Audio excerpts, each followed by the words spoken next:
So I have to fight to protect myself.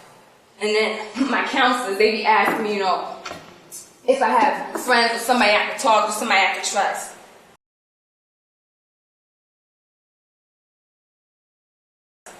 I tell her no. I'm tired of letting people get close to me, and then when I open up, they hurt me. No. I ain't having that. Excellent. Next. Ow!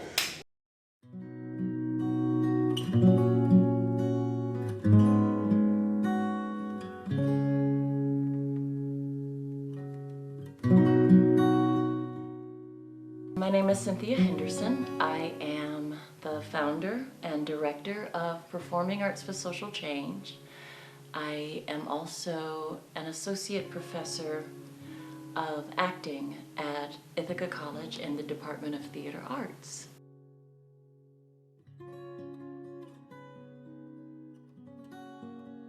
That began a long time ago, actually, but I'd say I started really working on this idea around performing arts for social change when I lived in New York City.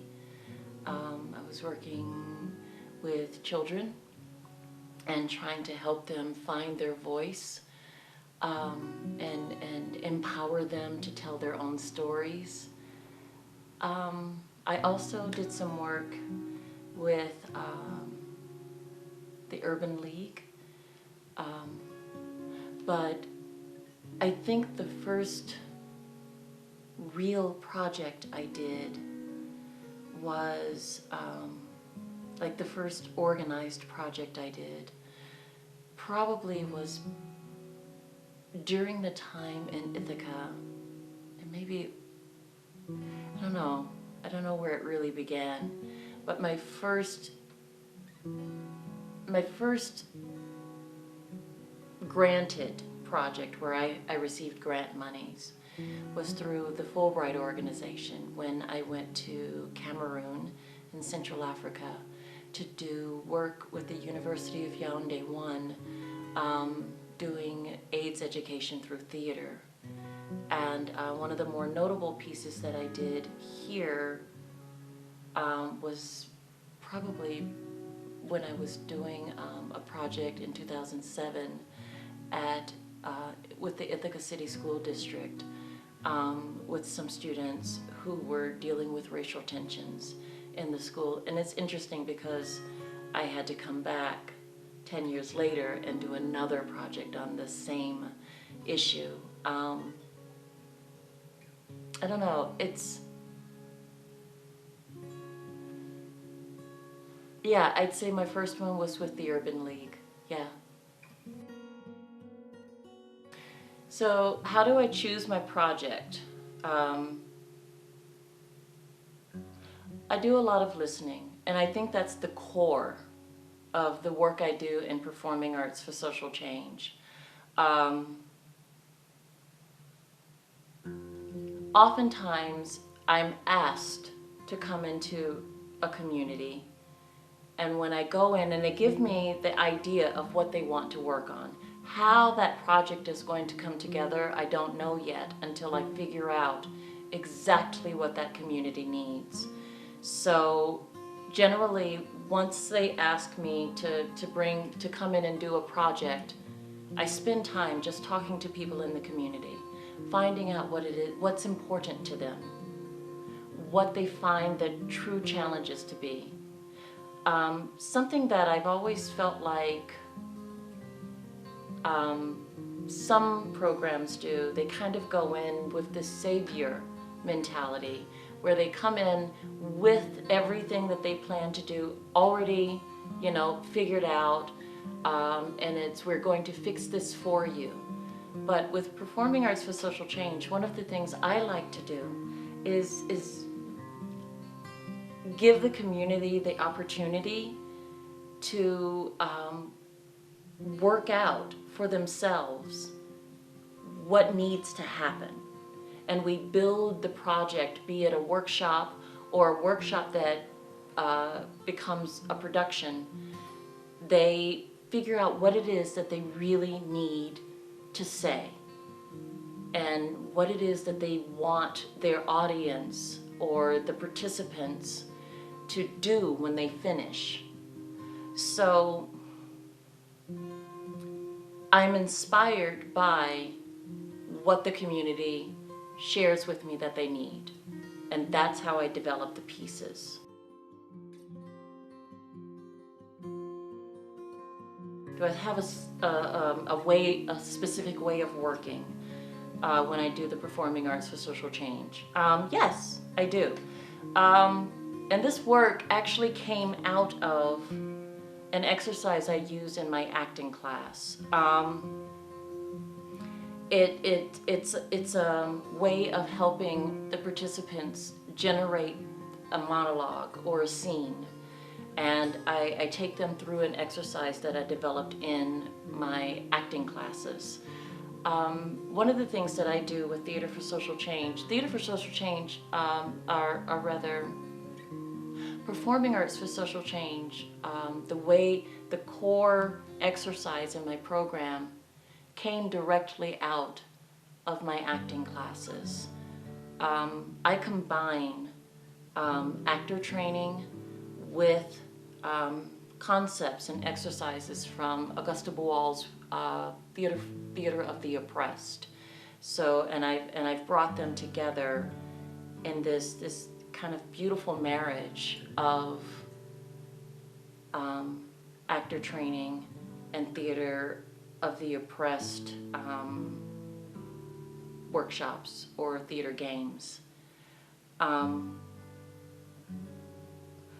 So when I get when I come into the community and and the participants gather with me, we begin by doing some of the Theater of the Oppressed games so that they kind of loosen up and they sort of release some of the inhibitions. I also fold in exercises that I do in my acting studio, and then each thing layers into the next in order to get them to a place where we can begin the process of developing scenes and monologues. But again, it's all very organic, and it requires a great deal of patience and a great deal of listening. Again, you can't do this work by going in with a savior mentality.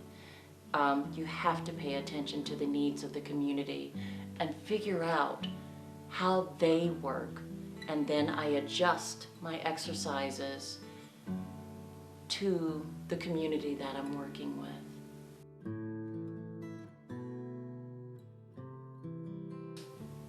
After the project is over and I've sent out maybe a questionnaire, and sometimes I get immediate feedback from participants because they come and they talk to me about, I never thought I'd be able to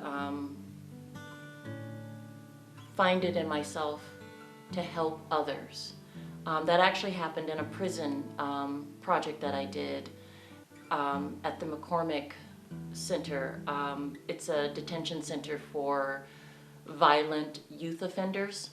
And I remember after one particular project, they were doing this project and it was really only going to be shown to the parole board. But they did this project with me, and we decided to use some of their work as in a way of encouraging other people not to walk down the path that led them to being in a detention center. And one of the young men, it was a male detention center, and one of the young men said to me on camera, actually, it surprised me, but he said something he learned about himself during this process. It was about a month-long process, and he said one of the things he learned about himself in that process was that he didn't realize that he was actually capable of wanting to help other people. And he was pleasantly surprised about that.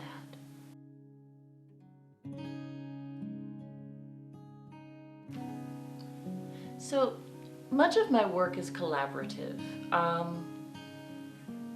I don't often just go in by myself to do a project. Like, it'll just be me going in to a space.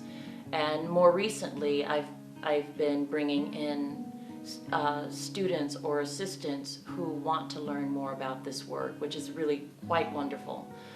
But in terms of, is it always just performing arts for social change? It's rarely just performing arts for social change.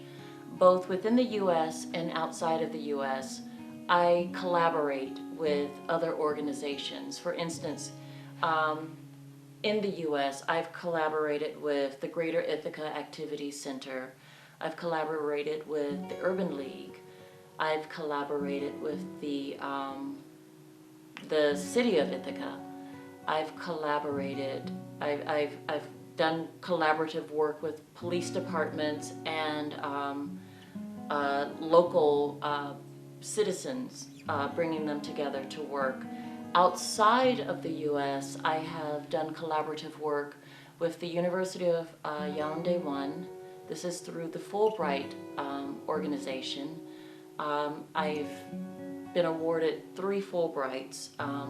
One was a Fulbright Scholar grant, which lasted for about 10 months, and then I had 2 Fulbright Specialist grants. I've collaborated with universities in Brazil, with La Poderosa, which is based in Ecuador.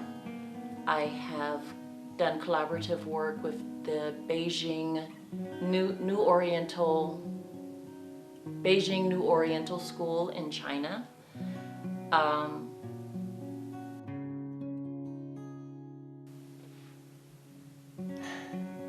Some tricky situations while I was working locally here, and I won't say the project that I was working on in the U.S. A U.S.-based project. I was working with some youths, and we were trying to navigate situations that they had run into in their school and in their neighborhoods. And I remember one young person came into our rehearsal process, and I realized I saw a bulge in his back, and I said, "Hey, come here." And I said, "Are you packing?" And he looked at me. It's like, "Are you packing?" And he was like, "Yes, ma'am." And I said, "What I need you to do," and I gave him like $20. I said, "What I need you to do is I need you to go and get some snacks for everyone. Get some soda, get some chips, and when you come back, you'll have the soda and the chips and my change, and you will not have that gun." And it was a little scary moment because he was in a gang, and he looked at me and he said, "You're not scared?" And I was like, "Should I be scared?" And he looked at me and he went, "No, ma'am." And he took the 20, he left. I made excuses and I said, "Oh yeah, we ran out of snacks," and I asked him to go get some additional snacks. And he did come back, and he had the snacks, and he did not have the gun. The world is in a very great place right now. And if I can be of service, I'd like to. You asked me earlier about what was the impulse behind this work. When I was little, I wanted to have a positive impact on the world. And it didn't take me long to realize I didn't want to be president. Who wants that job? I didn't want to be the president. I didn't really care about if I was famous or rich. But if I wasn't famous or rich or the president, how was I going to have a positive impact on my world? But as an actor, this is one of the beauties of my art. As an actor, I went where the work was. And every time I went somewhere else, my little corner of the world moved.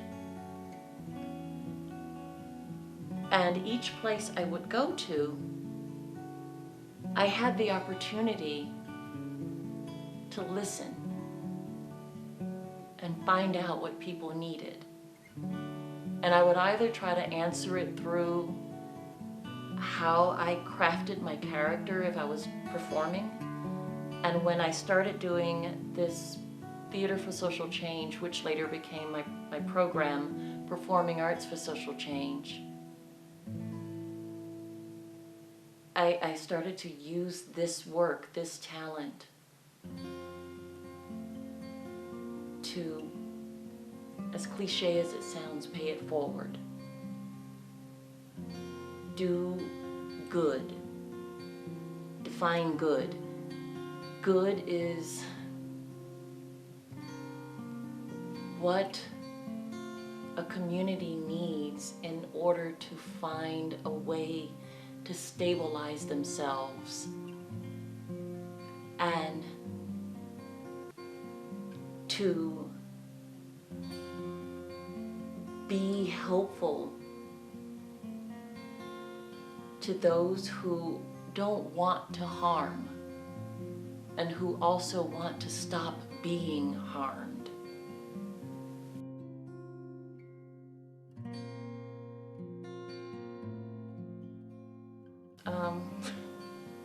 Actually, my next project is, I'm in the middle of it already. In May I went to Recife in Brazil, and I am collaborating with an organization called Nexto, with a couple of people who began as colleagues, but they've actually become very good friends. Wagner and Andrea, they are the founders and co-directors of Nexto. And they asked me to come to Recife to work with them on a project that deals with society's concepts of what it means to be masculine, and how those ideas around masculinity become a part of domestic violence. It initially began dealing with domestic violence against women, and that is still the primary focus. But as we looked at this idea around masculinity and being feminine, so masculine and feminine also intersects with the LGBTQ community. So we expanded it to look at, again, how these ideas around masculinity impact domestic violence. And as we were doing some social experiments, as well as developing the workshops that will go with it, I started talking to them about how a lot of these ideas manifest themselves in the US as well. So it ceased simply being a project in Brazil, and we decided to make it an international project. So I worked with them on how I combine actor training with Theater of the Oppressed, and they've incorporated it into the workshops they are doing in Brazil, and we worked some of that out. And I am in the process of pulling a team together now, as well as looking for funding to do the US portion of this workshop. We're going to mirror the workshops. So We're not going to do two different styles of workshops. We're going to try to do the same types of social experiments and workshops in both Recife, Brazil and Ithaca, New York, and find the similarities in those ideas around masculinity and how they promote domestic violence. And so that's the project I'm working on now.